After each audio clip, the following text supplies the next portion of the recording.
وحدہ والصلاة والسلام علی من لا نبی بعدہ اما بعد فاعوذ باللہ السمیع العلیم من الشیطان الرجیم بسم اللہ الرحمن الرحیم قال اللہ تبارک و تعالی فی القرآن المجید وفرقان الحمید وما آتاکم الرسول فخذوہ وما نہاکم عنہ فانتہوا صدق اللہ العظیم و صدق رسولہ النبی الامین الکریم ونحن علی ذلک لمن الشاہدین والشاکرین والحمد للہ رب العالمین۔ قال اللہ تبارک و تعالی فی شان حبیبہ مخبرا و آمرا ان اللہ وملائکتہ یصلون علی النبی یا ایہا الذین آمنوا صلوا علیہ وسلموا تسلیما۔ الصلاۃ والسلام علیک یا رسول اللہ وعلى آلک واصحابک یا حبیب اللہ۔ الصلاۃ والسلام علیک یا رسول اللہ وعلى آلک واصحابک یا رحمۃ للعالمین۔ الصلاۃ والسلام علیک یا رسول اللہ وعلى آلک واصحابک یا محمد رسول اللہ صلی اللہ علیہ وسلم۔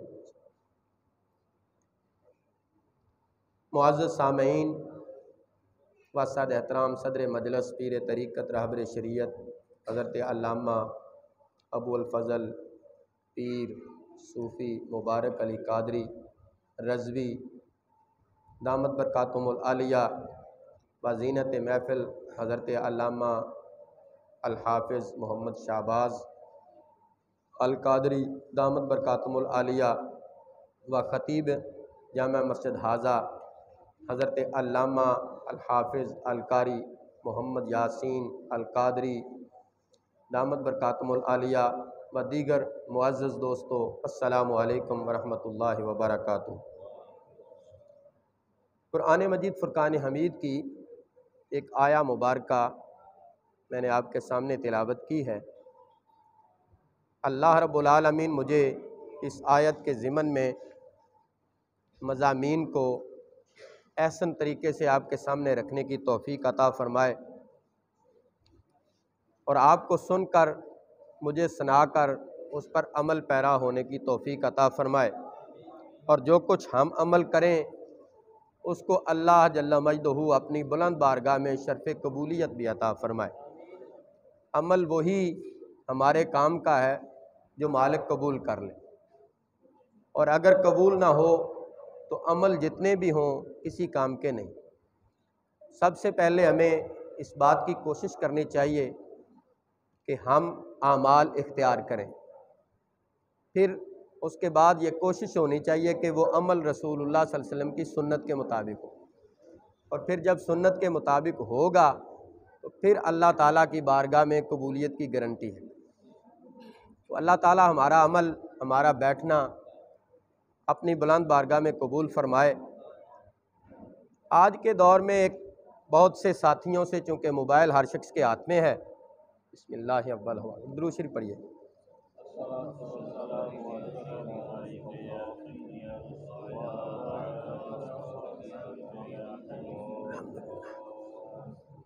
بسم اللہ اول ہوا آخرہ۔ چونکہ موبائل ہر شخص کے ہاتھ میں ہے، چاہے علم کم ہے یا زیادہ ہے، موبائل چلانا وہ زیادہ جانتا ہے، اور اس کے اوپر ہر شخص کی فکر چل رہی ہے، اور جو لوگ امت میں گمراہ کرنے والے ہیں ان کی فکروں کو زیادہ جو ہے وہ پذیرائی ملتی ہے، پیچھے سے ان کے لائکس بھی زیادہ ہوتے ہیں، اور ہر شخص کے پاس اس کی رسائی ہوتی ہے۔ اب وہ دیکھتے ہیں کہ اس کے اوپر کسی شخص نے کوئی خاص بات نہیں کی اور اس کی تردید نہیں آئی، تو وہ سمجھتے ہیں کہ شاید یہ بات ہی سچ ہے اس لیے کہ اس کی کوئی تردید نہیں آئی۔ پہلی بات یہ ہے کہ اکثر اہل علم جو ہیں وہ موبائل کا استعمال جو ہے اس نہج تک، جس حد تک ہر شخص کرتا ہے، اس حد تک شاید بہت سے اہل علم نہیں کرتے، اس لیے ان کو یہ خبر بھی نہیں ہوتی کہ موبائل کے اوپر کیا کام چل رہا ہے، کیا سسٹم چل رہا ہے آگے۔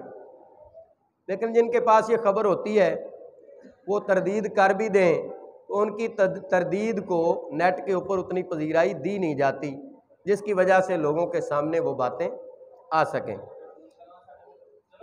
میرا آج توجہ خصوصی طور پر ایک ایسے مسئلے کی طرف ہے، اگر آپ دلچسپی سے سنیں گے اور آپ وقت دیں گے، ليلۃ القدر کی رات ہے، یقیناً آپ بھی ذہن بنا کر آئے ہوں گے کہ آج کی رات ہمیں اللہ تعالیٰ کی عبادت میں وقت دینا چاہیے، تو آپ بھی ذرا حوصلے اور صبر سے وقت دیں گے تو انشاءاللہ میں بھی کوشش کروں گا کہ حوصلے اور صبر کے ساتھ اور نبی کریم علیہ الصلوۃ والسلام کے دین کو آپ کے سامنے پیش کرنے کی کوشش کروں۔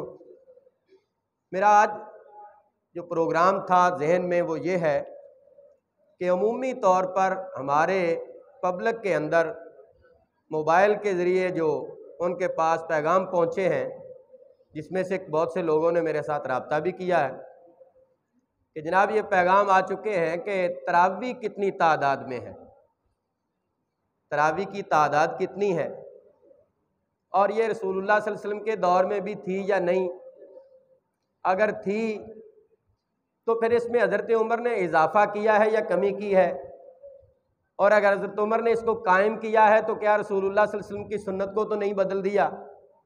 یہ سوالات آتے ہیں اس بات پہ، آپ کو بھی غور کرنا ہوگا، میں بھی آپ کو ایسے طریقے سے آپ کے سامنے بات رکھوں گا، لیکن یہ ایک دلچسپ گفتگو ہے اور دقیق گفتگو ہے، آپ بھی دلچسپی کے ساتھ سنیں گے تو سمجھ پائیں گے، مگر نہ یہ خالی وہ تقریر تو نہیں کہ میں آپ کو قصہ سناؤں اور واہ واہ کر کے آپ بھی چلے جائیں میں بھی چلا جاؤں، کیونکہ یہ ایک مغالطہ ہے جو لوگوں کے سامنے آ چکا ہے اور بہت سے لوگ اس مغالطہ کا شکار ہو بھی گئے ہیں۔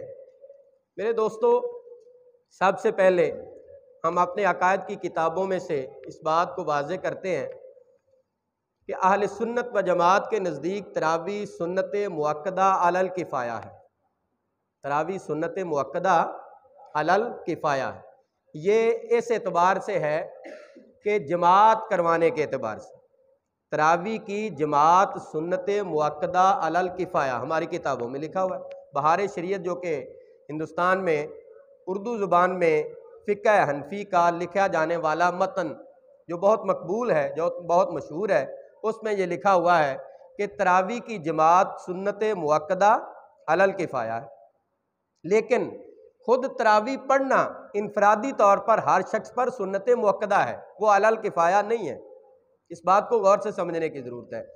تراویح کی جماعت کروانا اہل محلہ کے لیے مسجد کے اندر سنت مؤکدہ علی الکفایہ ہے، لیکن انفرادی طور پر تراویح پڑھنا، یعنی اگر کوئی شخص جماعت میں شامل نہیں ہو سکا تو اس کو تراویح پڑھنا اس پر سنت مؤکدہ ہے۔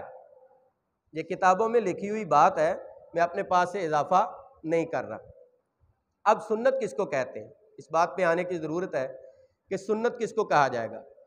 ہر وہ چیز سنت ہے جس کو رسول اللہ صلی اللہ علیہ وسلم نے قائم فرمایا، چاہے خود کیا یا نہیں کیا۔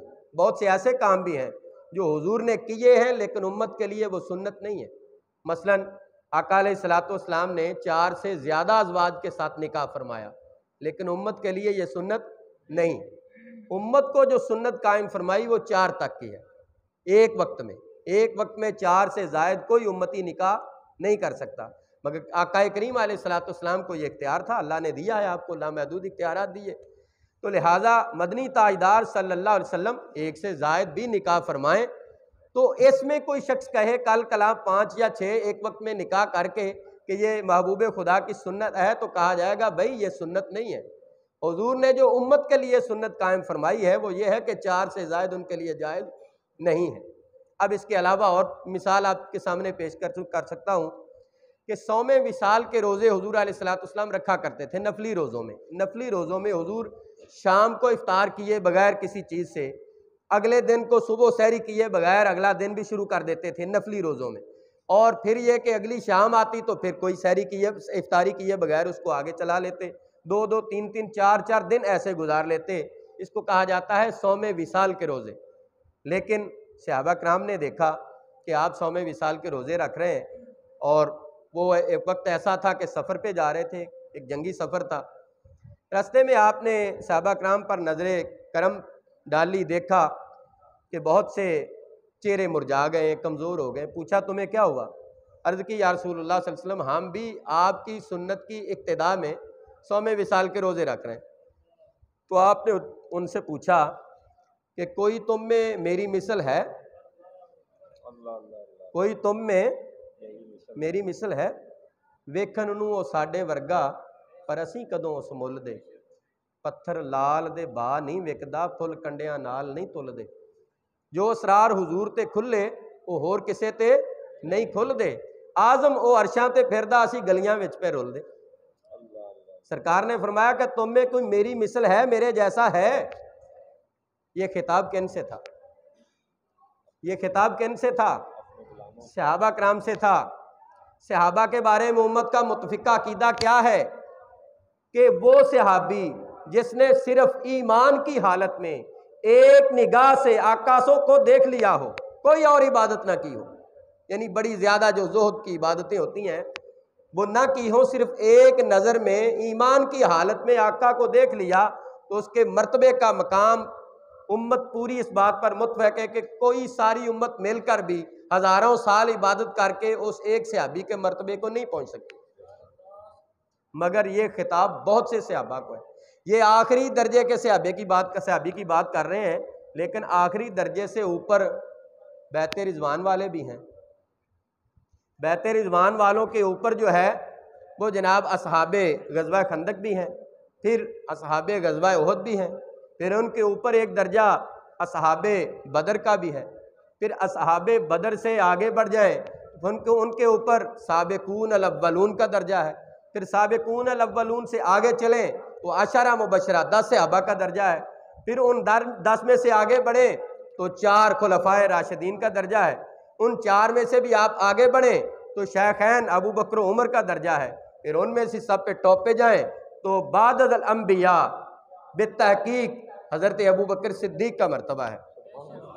لیکن اس جماعت میں سارے شامل ہیں جن سے حضور کا خطاب ہے، ان میں سے کسی کو یہ دعویٰ نہیں، آگے سے کسی نے کہا نہیں کہ یا رسول اللہ آپ ہم ہی تو جیسے ہیں، ہم دیکھتے ہیں آپ ہمارے ساتھ ہی چلتے پھرتے ہیں، کھاتے پیتے ہیں، اٹھتے بیٹھتے ہیں، کسی کو دعویٰ نہیں۔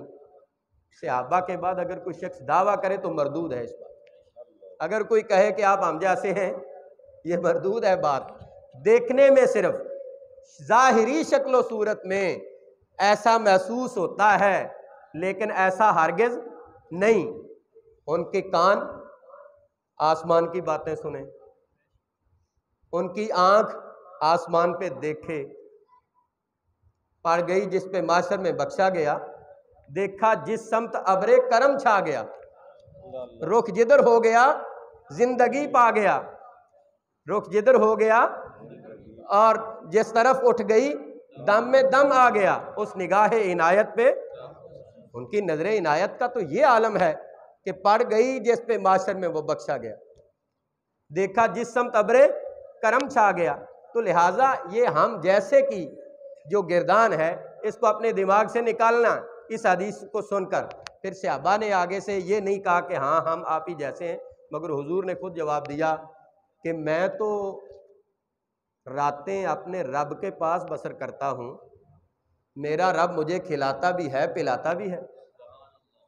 صحابہ کرام میں سے کسی نے نہیں کہا کہ یا رسول اللہ آپ ہم ہی میں تو سوئے ہوئے تھے، رات کو کب رب کے پاس گئے تھے، کب آئے تھے؟ یہ باتیں نبی کی شان کی ہیں، یہ صحابی ہی سمجھ سکتا ہے، اور وہی جانتے ہیں جو مدینے میں سوئے ہوئے ہیں۔ انہی کو معلوم تھا کہ بے شک حضور بظاہر ہم میں سوئے ہوئے ہوں لیکن راتوں کو اپنے رب کے پاس جا بھی سکتے ہیں، آ بھی سکتے ہیں، اور اللہ انہیں کھلا بھی سکتا ہے پلا بھی سکتا ہے۔ تو لہٰذا ثابت ہوا کہ حضور نے جب یہ کہا کہ آپ میرے جیسے نہیں، تمہیں یہ کام نہیں کرنا چاہیے، تو بہت سے وہ کام ہیں جو حضور خود کریں مگر امت کے لیے وہ سنت نہیں بنتے، تا وقت کہ حضور اس کو امت کے لیے قائم نہ فرما دیں، حضور خود نہ فرمائیں کہ تم بھی کرو۔ تو لہٰذا دیکھیے پھر اس کے بعد اور بہت سے اعمال بھی سنت ہیں جس میں حضور نے فرمایا علیکم بسنتی وسنت الخلفاء الراشدین المہدیین، علیکم تم پر لازم ہے، بسنتی میری سنت، حضور نے فرمایا میری سنت تم پر لازم ہے، تمہیں ہر صورت میں میرے طریقے پر چلنا ہوگا، میری سنت پر چلنا ہوگا۔ پھر اپنی سنت کو محدود نہیں کیا کہ وہی سنت میری ہے جو میرے تک محدود ہے، بلکہ ساتھ کہہ دیا وَسُنَّتِ الْخُلَفَاءِ الرَّاشِدِينَ الْمَهْدِيِّينَ، میرے خلفائے راشدین کی سنت بھی میری ہی سنت ہے۔ ان پر بھی تم پر چلنا لازم ہے۔ اب سمجھیے کہ جو کچھ سیدنا ابو بکر کریں گے وہ بھی آقا کی سنت، جو عمر فاروق کریں گے وہ بھی میرے آقا کی سنت، جو عثمان غنی کریں گے وہ بھی میرے آقا کی، اور جو حیدر کرار کریں گے وہ بھی میرے آقا کی۔ چارے یار نبی دے عاشق نہیں کوئی انہاں چاراں ورگا، نہ کوئی دھرتی پیدا کیتا رب انہاں یاراں ورگا، نہ کوئی ہویا نہ کوئی ہوسی انہاں جان نثاراں ورگا، اعظم شان صدیق کی پوچھنا ایکو یار ہزاراں ورگا۔ ہے او منکر جدے دل دے اندر نہیں عشق صدیق ولی دا، او بھی جان ایمانوں خالی جڑا دشمن عمر جوری دا، جنت وچ او بھی کدی نہ جاسی جنوں نہیں پیار عثمان غنی دا، تے اعظم او بھی وڈا منافق جڑا نہیں حبدار علی دا۔ تو لہٰذا چاروں خلفائے راشدین المہدیین کی سنت بھی میرے آقا کی سنت ہے۔ یہ ہم نے امت کے علماء نے نہیں کہا، یہ مدنی تاجدار نے کہا ہے، یہ حبیب پروردگار نے کہا ہے، سرکار کریم نے ارشاد فرمایا ہے۔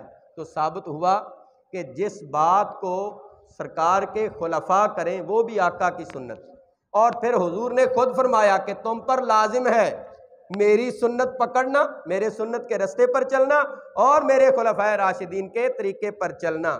تو حضور اپنی نگاہ نبوت سے نہیں دیکھ رہے تھے کہ میری امت کے خلفاء کوئی ایسا طریقہ نیا نہ ایجاد کر دیں جو بدعت بن جائے۔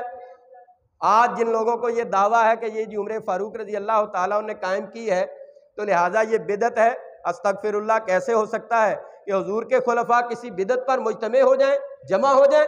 قطعاً ایسا نہیں ہو سکتا۔ حضور کا ارشاد گرامی ہے، لا تجتمع امتی علی الضلالہ، میری امت کبھی گمراہی پر جمع نہیں ہو سکتی۔ حضور کا یہ ارشاد ہے، مخبر صادق نے یہ خبر دی ہے کہ میری امت کبھی بھی گمراہی پر جمع نہیں ہوگی۔ وعلیکم بالسواد العظم، مگر تمہیں سواد اعظم کے ساتھ رہنا چاہیے۔ لیکن کیا امت کی عوام گمراہی نہیں کرے گی؟ ایسا نہیں۔ علماء نے اس حدیث کی شرح میں لکھا کہ کبھی بھی امت کے فقہاء اور علماء کسی ایک گمراہی پر متفق نہیں ہوں گے۔ اب اگر امت کے فقہاء اور علماء کا یہ مرتبہ ہے تو پھر آگے دیکھیے ائمہ مجتہدین کی کیا شان ہوگی۔ پھر اگر ائمہ مجتہدین کی یہ شان ہے تو تابعین کا کیا مرتبہ ہوگا؟ اگر تابعین کا یہ مرتبہ ہے تو کیا صحابہ کرام کسی گمراہی پر جمع ہو سکتے ہیں؟ نہیں ہو سکتے۔ جبکہ امت کا عقیدہ ہے الصحابی کلہم عدول، تمام صحابہ عادل ہیں، ضابط ہیں۔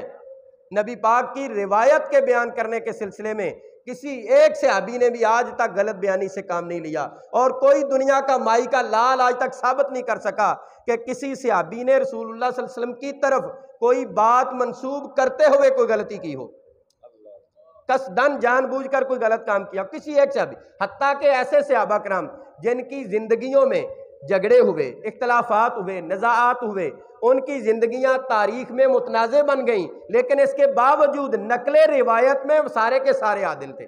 کوئی ایک حدیث آج تک کوئی ثابت نہیں کر سکا کہ کسی شخص نے دوسرے کے خلاف کوئی من گھڑت روایت بنا لی ہو۔ تو لہٰذا جب صحابہ کرام، جب عام امت کے علماء اور فقہاء گمراہی پر جمع نہیں ہوتے تو صحابہ کرام کیسے کسی گمراہی پر جمع ہو سکتے تھے؟ پھر صحابہ کرام بھی وہ جن میں خلفائے راشدین موجود ہوں، خلفائے راشدین موجود ہوں۔ اب آئیے تراویح کی تاریخ کی طرف ہم لے کر آتے ہیں کہ عمر فاروق نے اس کو کیوں قائم فرمایا۔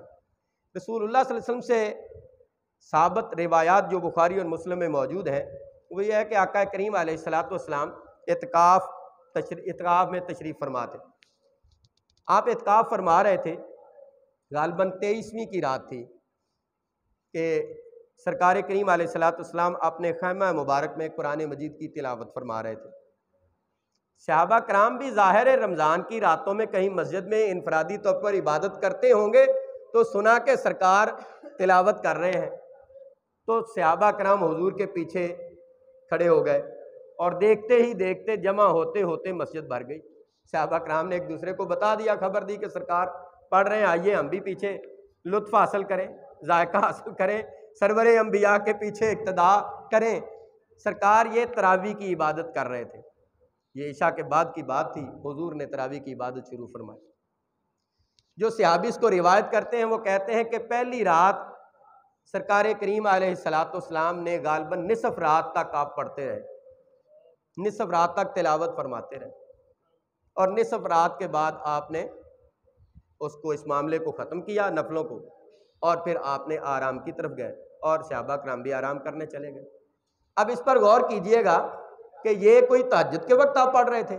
جن لوگوں کو یہ خیال ہے کہ کوئی تہجد کی نماز تھی، حضور علیہ الصلوۃ والسلام عشاء کے بعد پڑھ رہے تھے، اور بیان کرنے والے صحابی ہیں، وہ کہہ رہے ہیں نصف رات تک آپ نے عبادت فرمائی، تو لہٰذا تراویح عشاء کے بعد کی عبادت ہے، یہ تہجد کی نماز نہیں ہے۔ تہجد کی نماز اس سے الگ ہے، اور یہ بخاری مسلم کی حدیث ہے۔ پھر آپ نے 24ویں رات کو چھوڑ کر 25ویں رات کو دوبارہ آپ نے بلند آواز سے تلاوت کو شروع فرمایا، تو پیچھے صحابہ کرام پھر جمع ہو گئے، اور جمع ہوتے ہوتے ویسے ہی پھر مسجد بھر گئی۔ اور اب صحابی کہتے ہیں آپ نے آج رات 2/3 رات، اگر رات کے 3 حصے کر لیں تو 2/3 رات آپ نے عبادت فرمائی، اور تیسرا حصہ رہ گیا تو اس وقت آپ نے ختم فرمایا۔ لہٰذا عشاء کے بعد ہی عبادت شروع کی۔ تراویح اتنی لمبی پڑی کہ رات کے 2 حصے گزر گئے، ایک حصہ رہ گیا۔ کہتے ہیں اب آپ نے اجازت دی، چلے جاؤ۔ اب 26ویں رات کو چھوڑا تو آج کی 27ویں رات آ گئی۔ مدنی تاجدار علیہ الصلوۃ والسلام پھر نوافل میں مصروف ہوئے اور تلاوت شروع فرمائی، صحابہ کرام پیچھے جمع ہو گئے۔ یہ جماعت ہو رہی ہے، اس حدیث سے نبی پاک کا جماعت کرانا ثابت ہو رہا ہے۔ تراویح کی جماعت کروائی، یہ تہجد کی نہیں تھی، عشاء کے بعد کرا رہے تھے۔ اب غالباً اس حدیث کو روایت کرنے والے حضرت حذیفہ ہیں، وہ کہتے ہیں کہ حضور نے اب 27ویں کی رات کو جب تلاوت کو شروع کیا، سرکار پڑھنے والے ہوں قرآن مجید کو اور صحابہ کرام سننے والے ہوں تو کوئی تھکتا تو نہیں تھا۔ آج تو 2 صورتیں زیادہ پڑھ لیں تو تھک جاتے ہیں لوگ۔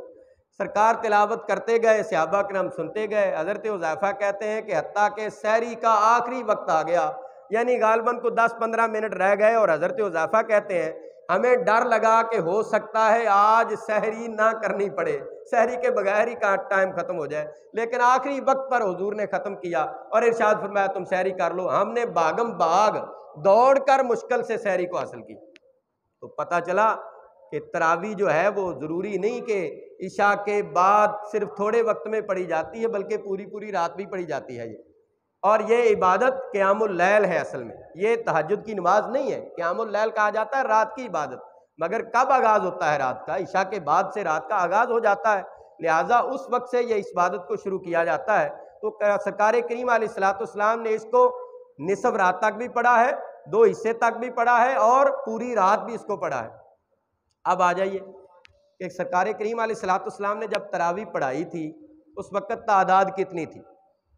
اب اس پر بھی بہت سی باتیں ہوتی ہیں کہ جناب امام بخاری نے یہ بات روایت کر دی، امام مسلم نے، بہت سو کو تو صرف بخاری یاد ہے اور بقیہ شاید احادیث کی کتابیں کسی کو پتہ نہیں ہے۔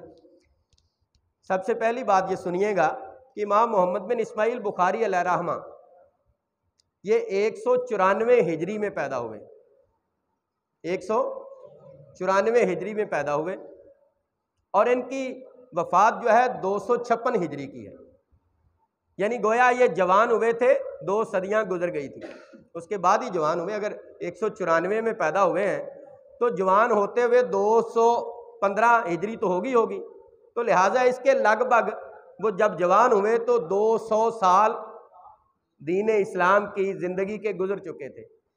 اب کوئی شخص یہ کہے کہ جی بخاری شریف میں یہ بات نہیں ہے تو دین نہیں ہے، مجھے بتائیے جب بخاری شریف تھی ہی نہیں، نہ امام بخاری پیدا ہوا تھا، وہ 200 سال کو گمراہی کے گزر گئے تھے، یا امام بخاری نے کہاں سے دین حاصل کر لیا تھا؟ انہی سے حاصل کیا تھا نا جو پہلے کے لوگ تھے۔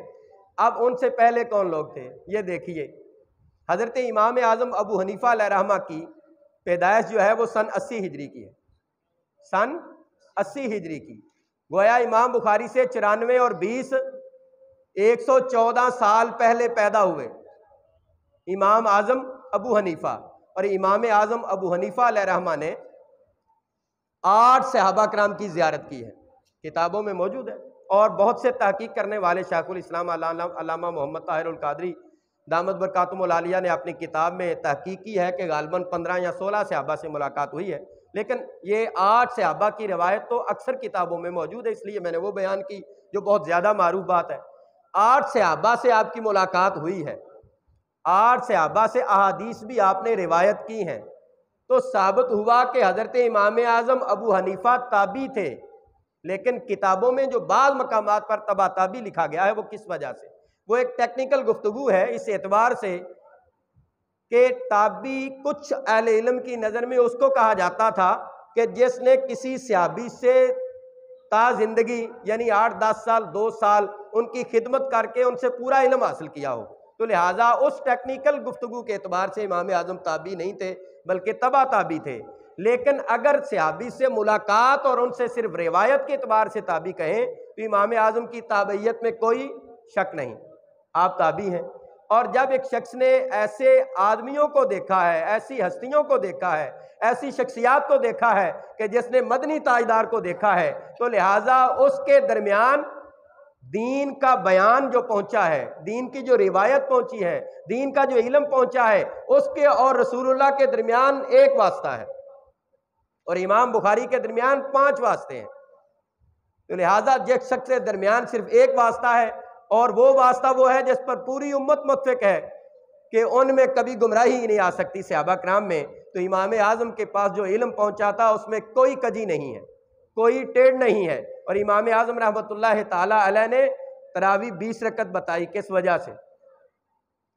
اب آقا علیہ الصلوۃ والسلام کی مروی روایت کی طرف چلتے ہیں کہ کیا کسی محدث نے اس بات کو بیان کیا کہ رسول کریم علیہ الصلوۃ والسلام نے تراویح کی تعداد کتنی پڑھی تھی؟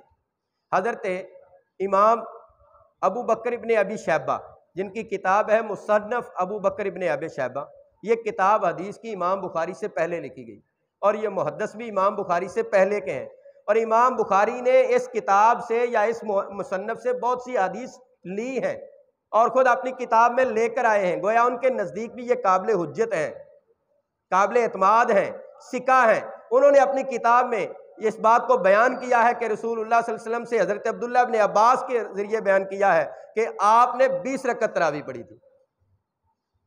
لہٰذا حدیث کی وہ کتاب جو کہ امام بخاری سے پہلے کی ہے، اس کے اندر یہ موجود ہے کہ سرکار کریم علیہ الصلوۃ والسلام نے 20 رکعت تراویح پڑھی تھی۔ پھر آ جائیے دوسری حدیث کی کتاب امام طحاوی علیہ رحمہ نے لکھی، وہ بھی اس میں بھی یہ روایت موجود ہے کہ حضور کریم علیہ الصلوۃ والسلام نے 20 رکعت تراویح پڑھی تھی۔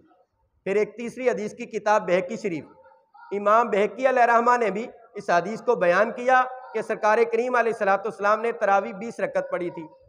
اب آج ایک اور کتاب کی طرف جس کو موطا امام مالک کہا جاتا ہے۔ امام مالک علیہ رحمہ جو ہیں وہ سن 91 ہجری یا 93 ہجری میں پیدا ہوئے اور 179 ہجری میں آپ کی وفات ہے، وہ بھی امام بخاری کی پیدائش سے بھی پہلے کے ہیں۔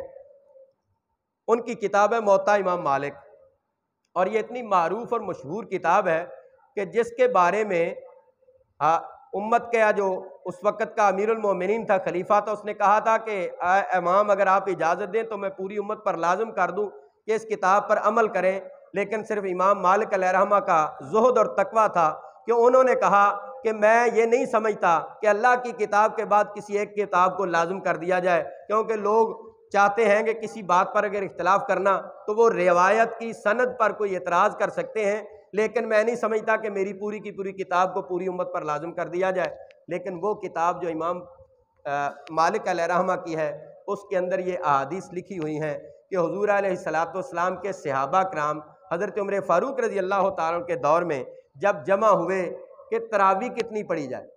یہ کیوں ہوا؟ اس لیے کہ حضرت ابوبکر صدیق کا دور تو صرف 2 سال کا تھا، 2.25 سال کا دور ہے، لیکن سال رمضان میں تو ایک مرتبہ آتا ہے، تیسرے سال کا تو رمضان ان کو نہیں آیا، لہٰذا 2 سال میں 2 رمضان گزرے صرف۔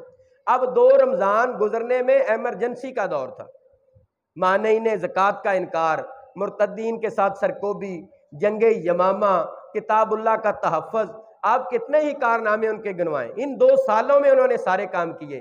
ان 2 سالوں میں ایک ہنگامی صورتحال رہی اور ایمرجنسی کے حالات رہے۔ صحابہ کرام جماعت کرواتے تھے مسجد نبوی میں، لیکن ایک امام کے پیچھے نہیں ہوتے تھے۔ کتابوں میں موجود ہے 3-3 4-4 آدمی مختلف جگہ پہ کھڑے ہو کر ایک امام بنا لیتے اور وہ اپنی استعداد کے مطابق تلاوت کرتے، یعنی کسی کو 10 صورتیں یاد ہے اور اس نے 10 ہی پڑھنی ہے تو ان کو بتا دیتا کہ ہم بھائی 2 گھنٹے تراویح پڑھیں گے یا 1 گھنٹہ پڑھیں گے۔ وہ 1 گھنٹہ والے الگ کھڑے ہیں اور دوسری طرف کھڑے ہیں وہ 4 گھنٹے والے ہیں، انہوں نے ایک امام بنایا اور 4 آدمی پیچھے کھڑے ہیں یا 10 آدمی، اس طرح مختلف جماعتیں ہو رہی تھیں اور اپنی اپنی مرضی کے مطابق اپنی اپنی استعداد کے مطابق تلاوت ہو رہی تھی.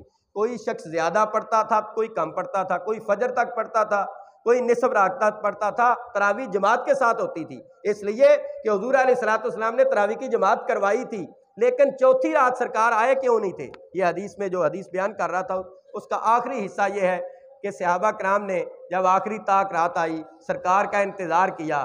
حضور نے اپنے خیمے، جو اعتکاف کا خیمہ ہوتا ہے مسجد کے اندر، اس خیمے سے آپ باہر تشریف نہیں لائے. بخاری شریف کی روایت ہے کہ جب آپ سے عرض کیا گیا کہ یا رسول اللہ آپ تشریف نہیں لائے، تو آپ نے فرمایا میں تمہیں دیکھ رہا تھا، تمہارے ذوق اور شوق کو میں نے ملاحظہ کیا، لیکن میں اس لیے نہیں آیا کہ میں اللہ کا پیغمبر ہوں.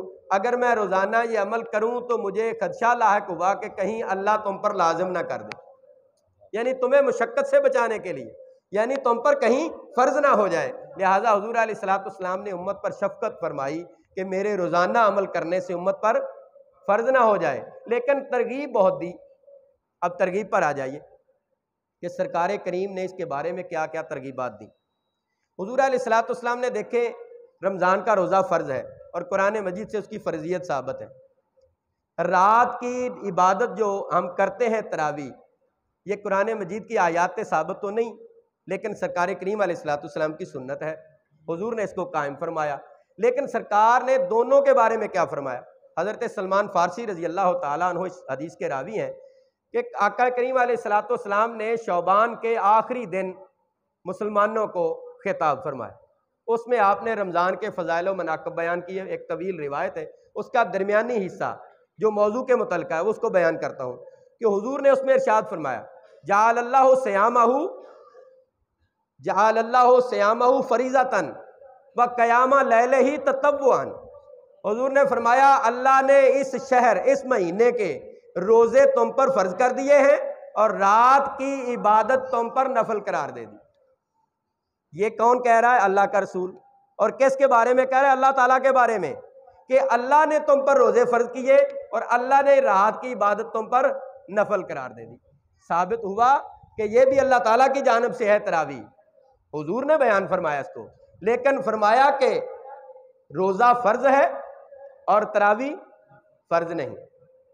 یہ نفل اس معنی میں ہے کہ سرکار کریم علیہ الصلوۃ والسلام تو اس کو نفل کہیں گے، لیکن حضور خود کرے تو امت کے لیے وہ سنت بن جاتی ہے. سنت بھی حقیقت میں نفل ہوتا ہے، لیکن جب اس کو حضور کرے، عادتاً کرے اور زیادہ تر کرے تو پھر وہ سنت مؤکدہ بن جاتی ہے. تو لہٰذا حضور علیہ الصلوۃ والسلام نے اس کے رات کے نفل کو، رات کی عبادت کو نفل قرار دیا، لیکن اجر کتنا بتلایا، مزدوری کتنی بتائی. اب دیکھیے ایک بخاری شریف کی روایت اب بیان کرتا ہوں. بخاری شریف میں حدیث ہے من صام رمضان، حضرت ابو ہریرہ اس کے راوی ہیں، من صام رمضان ایمانا و احتسابا غفر لہ ما تقدم من ذنبہ. حضور نے ارشاد فرمایا جس شخص نے رمضان کے روزے رکھے حالت ایمان میں اور خود احتسابی کے ساتھ، اپنے آپ کا محاسبہ کرتے ہوئے، اپنے آپ کا احتساب کرتے ہوئے، جس نے رمضان کے روزے رکھے حالت ایمان میں، ایمان کے ساتھ اور خود احتسابی کے ساتھ، تو کیا درجہ کیا بتلایا؟ جس نے رکھ لیے اس کو کیا انعام بتایا؟ حضور نے ارشاد فرمایا غفر لہ ما تقدم من ذنبہ، اللہ نے اس کے سارے سابقہ گناہ بخش دیے.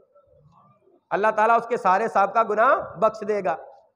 اب دیکھیے کہ روزے فرض ہیں اور یہ 29 یا 30 دن کے ہوتے ہیں اور بڑا مشقت والا عمل ہے. مزدوری یہ بتائی، انعام یہ بتایا. اب دوسری رات کی عبادت کے بارے آئیے، وہی بخاری شریف کی روایت اس کے ساتھ ہے. حضرت ابو ہریرہ اس کے راوی ہیں. فرمایا ومن قام رمضان ایمانا و احتسابا غفر لہ ما تقدم من ذنبہ. جس نے رمضان کی راتوں کو قیام کیا، اور وہ قیام کون سا ہے؟ جو حضور کی سنت ہے تراویح. جس نے رمضان کی راتوں کو قیام کیا ایمان اور خود احتسابی کے ساتھ، حضور نے فرمایا اس کے بھی سابقہ سارے گناہ بخش دیا جائیں گے. انعام برابر ہے، کام مختلف ہیں. دن کا کام فرض ہے، رات کا کام فرض نہیں، مگر دونوں کا انعام برابر ہے. اب ایک تھوڑا آگے بڑھیے. آج وہ رات ہے لیلۃ القدر، 27ویں کی رات ہے، کہ جس کے بارے میں بھی سرکار نے فرمایا ہے وَمَنْ قَامَ، اسی حدیث کا اگلا حصہ ہے، تیسرا حصہ، وَمَنْ قَامَ لَيْلَةُ الْقَدْرِ ایمانا و احتسابا غفر لہ ما تقدم من ذنبہ. حضور علیہ الصلوۃ والسلام نے فرمایا کہ جو شخص لائلۃ القدر کی رات کو اس نے قیام کیا، اللہ کی عبادت کی، اللہ کی بندگی کرتا رہا اور اللہ کے بارگاہ میں کھڑا رہا یا استغفار کرتا رہا یا جاگتا رہا، تو حضور نے کیا فرمایا؟ صرف ایک رات کی۔ اب ایک رات کا انعام کیا ہے؟ اس کا بھی انعام وہی ہے، غفر لہ ما تقدم من ذنبہ، اس کے سابقہ سارے گناہ بخش دیے جائیں۔ کتنا انعام ہے اور کتنی ترغیب حضور نے دی ہے۔ یہ کس کے ارشاد گرامی ہے؟ سرکار کریم علیہ الصلوۃ والسلام کے۔ اب امام بہقی کی ایک روایت ہے، حضرت عبداللہ بن عمر بن عاص رضی اللہ تعالیٰ اس کو روایت کرتے ہیں، الصیام والقرآن یشفعان للعبد یوم القیامہ، روزہ اور قرآن قیامت کے دن اللہ کی جناب میں سفارش کریں گے۔ کون کون؟ روزہ اور قرآن مجید قیامت کے دن اللہ کی بارگاہ میں سفارشی بنیں گے۔ کیا کہیں گے؟ یقول الصیام، روزہ عرض کرے گا، اے ربی انی منعت النوم، اے ربی انی منعت الطعام والشہوات بالنہار، یا اللہ یہ بندہ دن کے اوقات میں کھانے پینے اور ازدواجی زندگی کے معاملات میں تیرے حکم کی وجہ سے اور میرا روزے رکھنے میری وجہ سے یہ رکا رہا ہے، فشفینی فیہ، یا اللہ اس کے حق میں میری شفاعت قبول کر لے۔ اب یہ صرف دن کا کام ہے، دن کا عمل ہے، اور وہ رمضان کا روزہ ہے، یہ قیامت کے دن شفاعت کرے گا۔ حضور نے فرمایا اب قرآن مجید بولے گا، اے ربی، یقول القرآن، قرآن مجید کہے گا، اے ربی انی منعتہ النوم باللیل، یا اللہ یہ بندہ راتوں کو میری وجہ سے کم سوتا تھا، میری وجہ سے اس نے نیند کو خلل پیدا کیا ہے، میری وجہ سے۔ اب وہ کون سی وجہ ہے؟ قرآن مجید کے ساتھ مشغولیت اس کی کہاں ہوئی تھی؟ تراویح میں۔ تراویح میں قرآن مجید سنتا رہا۔ تراویح میں قرآن مجید پڑھنے کی سنت سرکار کریم سے لے کر آج تک تواتر سے ثابت ہے۔ حضرت عبداللہ ابن عباس رضی اللہ تعالیٰ عنہ سے حدیث کے راوی ہیں کہ سرکار کریم علیہ الصلوۃ والسلام رمضان کی تمام راتوں میں آپ کے پاس حضرت جبرائیل آتے تھے۔ کون آتے تھے؟ حضرت جبرائیل علیہ السلام۔ کیا کرتے تھے؟ حدیث میں ہے بخاری شریف میں، حضرت عبداللہ ابن عباس راوی ہیں کہ حضور علیہ الصلوۃ والسلام کے ساتھ قرآن مجید کا دور کرتے تھے۔ دور آپ کو پتہ ہے، حفاظ جب اپنے سامنے بیٹھتے ہیں، ایک حافظ اپنا قرآن مجید سناتا ہے، دوسرا سنتا ہے غور سے، جہاں تھوڑی سی غلطی ہو جاتی ہے وہاں حافظ اس کو ٹوکتا بتاتا ہے کہ یہاں یہ لفظ ہے، لہٰذا وہ اپنا قرآن مجید سنا لیتا ہے دوسرے کو، پھر اس کے بعد دوسرے حافظ کی باری آتی، پھر وہ اپنا سناتا ہے، اس کو کہا جاتا ہے دور۔ تو حضرت جبرائیل علیہ السلام کے ساتھ حضور رمضان کی راتوں میں کیا کیا کرتے تھے؟ دور قرآن مجید کا۔ اب اس حدیث سے تو یہ بھی ثابت ہوا کہ رمضان کی راتوں میں قرآن مجید ایک مرتبہ اپنی زبان سے تلاوت کرنا میرے آقا کی سنت ہے، اس لیے کہ سرکار تو پورا قرآن مجید حضرت جبریل کو سناتے تھے، لیکن اسی حدیث میں اگلا حصہ ہے کہ پھر جبریل آپ کو سناتے تھے۔ اس حدیث سے یہ بھی پتہ چلا کہ حضور ایک مرتبہ قرآن مجید اپنے کانوں سے سنتے تھے، یعنی ایک مرتبہ سنتے تھے، ایک مرتبہ سناتے تھے۔ رمضان کی راتوں میں یا دنوں میں ایک مرتبہ قرآن اپنی زبان سے تلاوت کرنا سنت ہے اور ایک مرتبہ اپنے کانوں سے سننا سنت ہے۔ تو وہ رمضان المبارک کی راتوں میں ہم قرآن مجید کہاں سنیں گے؟ تراویح میں۔ تراویح کے سوا یہ کہیں باقاعدگی کے ساتھ آدمی نہیں سن سکتا۔ پھر یہ تراویح کی ایک حکمت یہ بھی ہے کہ اس قرآن مجید کے رکوع جو ہے اس پر تھوڑا سا اختلاف بھی ہے، 540 ہے یا 557 ہے، لیکن اس اختلاف کو دور کیے بغیر اگر آپ اس کو تقسیم کر لیں 20 پر تو جواب 27 یا 27.5 آئے گا۔ گویا جس طرح حفاظ شروع سے لے کر آج تک قرآن مجید کو ایک ایک رکوع پڑھیں گے اگر تو 27ویں کی رات کو قرآن مجید مکمل ہو جاتا ہے۔ تو لہٰذا اس سے بھی ثابت ہوتا ہے کہ تراویح 20 تھیں، اگر 20 سے کم زیادہ ہوتی تو قرآن مجید کے رکوع اتنے نہ ہوتے۔ اور حضرت عمر فاروق رضی اللہ تعالیٰ عنہ نے اس کو قائم فرمایا۔ تو حضور علیہ الصلوۃ والسلام کے بارے میں اسی حدیث کے آخری حصے میں ہے کہ حضرت عبداللہ ابن عباس نے کہا کہ حضور علیہ الصلوۃ والسلام نے آخری رمضان میں 2 مرتبہ قرآن مجید جبریل علیہ السلام کو سنایا ہے اور 2 مرتبہ ان سے سنا ہے۔ اب تو یہ بھی ثابت ہوا کہ آخری رمضان میں مدنی تاجدار نے قرآن مجید فرقان حمید 2 مرتبہ زبان سے تلاوت فرمایا، 2 مرتبہ اپنے کان مبارک سے سنا ہے۔ تو لہٰذا تراویح رمضان کی راتوں میں قرآن مجید کا سننا مدنی تاجدار علیہ السلام کی سنت ہے۔ اسی لیے قرآن مجید قیامت کے دن جو شخص اس میں مشغول رہتے ہیں یا رہ رہے ہیں اور جنہوں نے یہ قرآن مجید سنا اور سنایا ہے، ان کے لیے یہ مبارک ہے، ان کے لیے خوشخبری ہے کہ حضور نے فرمایا کہ قیامت کے دن قرآن مجید کہے گا وَيَقُولُ الْقُرْآنُ إِنِّي مَنَعْتُهُ النَّوْمَ بِاللَّيْلِ فَشَفِّعْنِي فِيهِ، یا اللہ یہ بندہ راتوں کو میری مشغولیت کی وجہ سے کم سوتا تھا، میرے مالک اس کے حق میں میری شفاعت قبول فرما۔ اب حضور کیا فرماتے ہیں؟ فَيُشَفَّعَانِ، ان دونوں کی سفارش قیامت کے دن قبول کی جائے گی۔ اگر دونوں سفارشی مقبول ہیں تو قیامت کے دن بندے کی بگڑی بن گئی نا۔ لیکن یہ بگڑی بننے میں کام راتوں کا بھی ہے، دنوں کا بھی ہے۔ لیکن اب حضرت عمر فاروق رضی اللہ تعالیٰ نے ان احادیث کو جو کہ ابھی آپ نے سنی، اس سے بھی زیادہ مروی روایات، رمضان المبارک کے راتوں میں قیام کرنے کے حوالے سے بہت سی روایات ہیں، تو لہٰذا ان ساری روایات کو ملحوظ خاطر رکھتے ہوئے حضرت عمر فاروق نے اپنے دور اطہر میں سمجھا، یہ موطا امام مالک کی روایت ہے، دیکھا کہ لوگ مختلف ٹولیاں بن بن کر قرآن مجید سنتے اور پڑھتے ہیں، کیوں نہ ان کو میں کسی ایک امام کے پیچھے جمع کر دوں۔ اب کتاب میں جو حدیث کے الفاظ ہیں وہ یہ ہیں کہ آپ نے لوگوں کو ایک امام کے پیچھے جمع کیا، یہ نہیں ہے کہ آپ نے نئے سرے سے یہ کام کیا۔ یعنی لوگ تراویح پڑھتے تھے دو دو چار چار کر کے، اور پڑھتے تھے اپنی اپنی سہولت کے مطابق، کوئی کم کوئی زیادہ۔ تو لہٰذا حضرت عمر فاروق نے چاہا کہ بھئی تراویح پڑھنا سرکار سے ثابت، تراویح کی جماعت بھی سرکار کے ثابت، تو کیوں نہ اس عمل کو اجتماعی طور پر کر لیا جائے۔ حضرت عمر فاروق نے، میں نے آپ کو اتنی حدیث اس لیے سنائی کہ آپ کو سمجھ آ جانی چاہیے کہ عمر فاروق نے کوئی اضافہ تو نہیں کیا۔ کیا جماعت حضرت عمر فاروق نے اپنی مرضی سے کروائی ہے؟ نہیں، سرکار نے کروائی ہے پہلے۔ کیا کوئی تعداد میں کوئی اضافہ کر دیا؟ نہیں۔ ہاں، جب آغاز ہوا تھا تو چند دن حضرت عمر فاروق رضی اللہ تعالیٰ صحابہ کرام کے ساتھ مشورہ کرتے رہے کہ حضور نے کتنی تعداد پر اکتفا فرمایا، آخر کار آپ نے کتنی پڑھی ہے، کیونکہ حضور کے عمل مختلف اوقات میں مختلف رہے، تو لہٰذا کچھ صحابہ کرام نے آغاز کے ایک دو دن میں کہہ دیا کہ 8 تھیں۔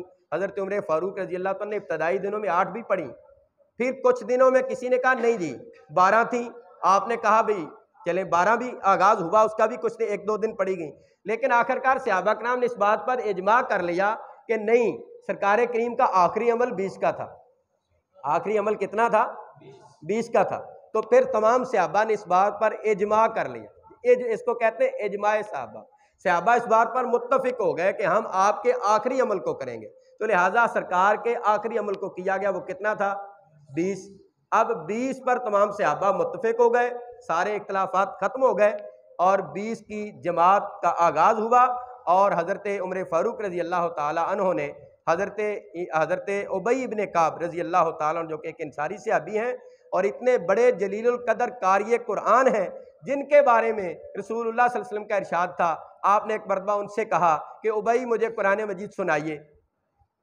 انہوں نے بڑی حیرانگی میں تھوڑا سا آگے بات کہہ دی کہ یا رسول اللہ کیا مجھے قرآن مجید سنانے کا اللہ نے حکم دیا ہے؟ آپ نے کہا ہاں، مجھے اللہ نے کہا ہے کہ ابی سے قرآن مجید سنیے۔ یہ کتنا اعزاز ہے کہ مصطفیٰ سنے اور اللہ تعالیٰ کی طرف سے اجازت ہو کہ ان سے سنیے۔ تو ابی بن کعب وہ قاری ہیں کہ جن کو سید القراء، صحابہ میں سب سے بڑا قاری ہونے کا اعزاز اور سند میرے آقا نے دی ہے، لہٰذا عمر فاروق کی نگاہ ہمیشہ ادھر جاتی تھی جدھر میرے آقا کی مہربانی جاتی تھی، جدھر میرے آقا کی عنایت جاتی تھی، ہمیشہ عمر فاروق کی نظر عنایت بھی ادھر جاتی تھی۔ عمر فاروق نے دیکھا کہ ہم نے قرآن مجید سننا ہے، ایک امام کے پیچھے سننا ہے، کیوں نہ اس قاری کو کھڑا کیا جائے جس سے قرآن مجید رسول پاک سنتے تھے۔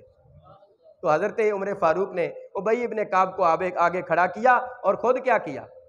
تو کچھ لوگ سوچتے ہیں کہ بھئی ایک روایت میں یہ بھی ہے کہ آپ نے آ کر دیکھا کہ لوگ تراویح میں پیچھے جمع ہیں، کچھ نے یہ بھی روایت سنی ہے، لیکن اس میں یہ تھا کہ آپ ایک دن گشت کرنے گئے تھے، چونکہ حکمران بھی تھے مدینہ طیبہ میں، آپ نے فرض جماعت کروا دی، اور اس کے بعد آپ گشت کرنے گئے، لوگوں کو دیکھیں کہ لوگ بازاروں میں کہیں مشغول تو نہیں، لوگ عبادت سے غافل تو نہیں، لہٰذا ادھر ادھر گشت کر کے آ کر دیکھا کہ واقعی لوگ ایک امام کے پیچھے جمع ہیں یا لوگ منتشر ہیں۔ تو آپ کہتے ہیں کہ میں نے دیکھا کہ لوگ امام کے پیچھے جمع تھے، اور اس لیے آپ نے کہا کہ یہ کیا ہی، جو کہ ہم نے عام طور پر کہا حاضر ہی نعم البدع، یہ گو کہ میں نے آج قائم کیا ہے کہ امام کے پیچھے، مگر یہ کیا ہی اچھا کام ہے۔ خود حضرت عمر فاروق نے کہا، اور آپ فرض خود پڑھاتے تھے، پھر اس کے بعد ابی بن کعب کے پیچھے تراویح شروع کرواتے تھے، اور تراویح مکمل کرنے کے بعد 20 رکعت کے بعد پھر 3 رکعت آپ وتر پڑھاتے تھے۔ یہ موطا امام مالک کی روایت ہے، تو لہٰذا اس روایت کو مکمل کرتے ہوئے ہم بیان کرتے ہیں کہ یہ سنت تمام صحابہ کی ہے، یہ سنت میرے آقا کی ہے، اور پھر یہ سنت بدلی نہیں ہے۔ دین کس طریقے سے پہنچا ہے؟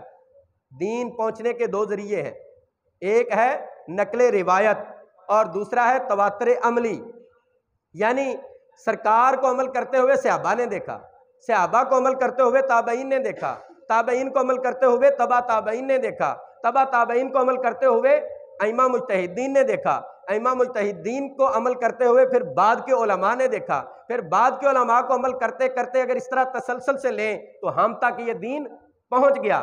یہ ہے گولڈن چین کہ رسول اللہ سے لے کر آپ تک دین، آج تک دین جو پہنچا ہے یہ تواتر عملی سے پہنچا ہے۔ لوگوں نے اپنی آنکھوں سے دیکھا ہے کہ سرکار نے 20 رکعت پڑھائی تھی اور پھر صحابہ کرام نے 20 رکعت کا اجرا فرمایا۔ حضرت عثمان غنی کے دور میں 20 رکعت رہیں، حضرت علی شیر خدا کے دور میں بھی 20 رکعت رہیں، کوئی تبدیلی نہیں ہوئی، اور یہ کہاں تھا؟ مسجد نبوی اور بیت اللہ شریف۔ پھر اس وقت سے لے کر آج تک مسجد نبوی اور بیت اللہ شریف میں 20 رکعت ہی رہی ہیں۔ کوئی مائی کا لال بتائے کہ مسجد نبوی میں کتنی تراویح پڑھی جاتی ہیں؟ 20۔ بیت اللہ شریف میں کتنی پڑھی جاتی ہیں؟ 20۔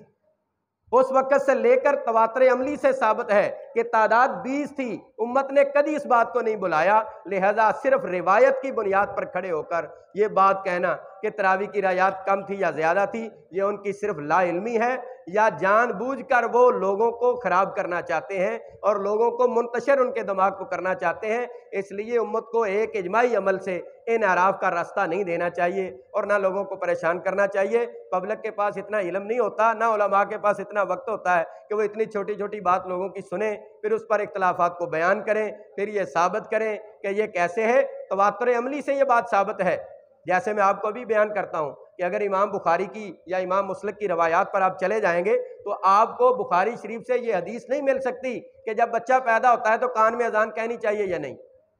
آپ بخاری شریف سے یہ حدیث نہیں نکال سکیں گے۔ آپ کو یہ بھی بخاری شریف سے نہیں نکل سکے گا کہ بچے میں کی کان میں اذان کے ساتھ تکبیر بھی کہی جاتی ہے، یہ بھی نہیں نکلے گا۔ تو لہٰذا یہ اتنا بڑا عمل ہے، آپ جانتے ہیں کہ رسول اللہ صلی اللہ علیہ وسلم سے لے کر آج تک پوری امت اس پر عمل کر رہی ہے۔ کوئی امت کا کوئی بچہ ایسا نہیں ہے کہ لوگوں کو اس بات کا خیال ہو کہ جب بچہ پیدا ہوتا ہے تو بھی کان میں سب سے پہلے یا ایک دن یا دوسرے دن کے بعد ہم کوشش کرتے ہیں کہ اس کے کان میں اذان دلوائیں۔ تو یہ سنت اس وقت سے لے کر آج تک جاری و ساری ہے اور یہ سنت ہے، لیکن بخاری شریف میں یہ روایت موجود نہیں۔ تو کیا ہم بخاری شریف کی وجہ سے یہ عمل چھوڑ دیں گے؟ اس طرح اور بہت سے عمل بیان کیے جا سکتے ہیں، لیکن یہ ایک ٹیکنیکل فقہی بحث تھی، میں نے کوشش کی کہ اس پر کچھ بیان کر دوں۔ بہت سے لوگوں کو، اہل علم کو بھی مغالطہ ہو رہا ہے، لیکن یہ مغالطہ نہیں میرے بھائیوں، یہ نبی پاک صلی اللہ علیہ وسلم کی سنت ہے، اور تراویح کی جماعت کروانا سنت مؤکدہ علی الکفایہ ہے، لیکن انفرادی طور پر تراویح پڑھنا یہ سنت مؤکدہ ہے ہر شخص پر۔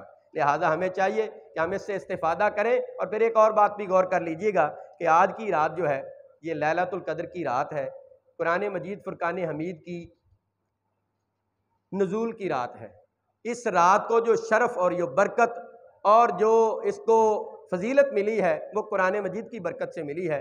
اس کے بارے میں اس لیے اللہ تعالیٰ نے تعارف کرواتے ہوئے کہا ہے انا انزلناہ فی لیلۃ القدر، کہ بے شک ہم نے قرآن مجید کو نازل کیا ہے لیلۃ القدر کی رات میں۔ وما ادراک ما لیلۃ القدر، اور تم کیا جانو کہ لیلۃ القدر ہے کیا۔ اب اللہ تعالیٰ اس کی شان بیان کرتے ہیں کہ لیلۃ القدر خیر من الف شہر، لیلۃ القدر تو 1000 مہینے سے بہتر ہے۔ کس اعتبار سے؟ عبادت کرنے کے اعتبار سے۔ آپ کچھ صدقہ کریں، خیرات کریں، عبادت کریں۔ آج کی رات جس شخص نے شب بیداری کے ساتھ اللہ تعالیٰ کی عبادت کر لی، اس نے گویا 83 سال 4 مہینے سے زیادہ عبادت کر لی اللہ کی بارگاہ۔ اللہ تعالیٰ اس میں اتنی برکت عطا فرماتا ہے، لیکن برکت کس وجہ سے ہے؟ قرآن مجید کی وجہ سے، کیونکہ یہ شان نزول قرآن مجید کے نزول کی رات ہے۔ اگر قرآن کی برکت سے اس رات کو اتنی عظمت مل گئی تو قرآن مجید کتنے بڑے رحمتوں کا خزینہ ہوگا۔ تو قرآن مجید فرقان حمید کو یاد کیجئے، حفظ کیجئے، اور حضرت عمر فاروق رضی اللہ تعالیٰ اتنے بڑے عبقری تھے امت کے، جن کے بارے میں سرکار کا ارشاد ہے کہ لو کان بعدی نبی اللہ کانا عمر، اگر میرے بعد کوئی نبی بن کر آنا ہوتا تو عمر فاروق نبی بن کر آتے۔ یہاں یقین جانیے انہوں نے، ان کی نگاہ نے، نگاہ فاروقی نے یہ دیکھ لیا تھا کہ اگر یہ کام نہ کیا گیا تو لوگ قرآن یاد کرنا بھول جائیں گے۔ میرے دوستو، اگر تراویح میں حفاظ نے قرآن مجید نہ پڑھنا ہو اور حفاظ نے پیچھے سننا ہو نہ ہو تو جتنے مرضی حافظ ہوں سارے سال میں قرآن مجید کی منزل کو بھول جاتے ہیں۔ یہ عمر فاروق رضی اللہ تعالیٰ عنہ کے نگاہ انتخاب کی برکت ہے کہ قیامت تک قرآن مجید کی حفاظت ہو گئی ہے۔ آج بھی لوگ قرآن مجید کو جو حفظ کر رہے ہیں صرف تراویح کی برکت سے کر رہے ہیں، وگرنہ آگے پیچھے تو کسی کو موقع نہیں ملتا نہ پورا قرآن مجید سننے کا نہ سنانے کا۔ اللہ تعالیٰ مجھے اور آپ کو ان الفاظ کو یاد کرنے کی اور اسی پر اکتفا کی توفیق عطا فرمائے۔ وما علیہ الا البلاغ۔